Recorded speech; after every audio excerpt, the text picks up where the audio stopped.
Okay, so we've been kicked off Westminster Bridge, where we've been trying to project the speech that Greta Thunberg gave to the UN Assembly, in which she said to global leaders, "How dare you?" And alongside Greta, we're projecting the image of teenage activists who are on the front lines defending indigenous communities in the global south. This comes at the eve of the Queen's speech, in which the government outlines its programme for the year. Extinction Rebellion are back because we simply want to demand, if it's an emergency, what are your plans? What are the plans for different government departments? The Queen's speech is supposed to outline this, and it simply isn't. And so it's very appropriate to have the new face of the climate movement and to have Greta Thunberg say in no uncertain terms, "How dare you?" Their policy of 2050 net zero carbon neutral target is one that is playing a gamble with our children's future. It basically puts at 50% chance that will blow our 1.5 degree target, and that is something that creates drought, heat waves,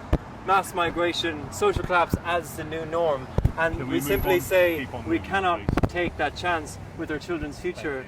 And what's interesting is that the reason that it is an emergency is because it's not just about temperature increase, it's the impact that has on crop failure. 77% of our fruit and veg comes from overseas. What happens when we have the hottest July on record, not just for 1 month, but for 5 months in a row? And that is something that we have yet to be seen. What is the likelihood of supermarket shelves being empty in the future? These are the questions that the British government want to ask.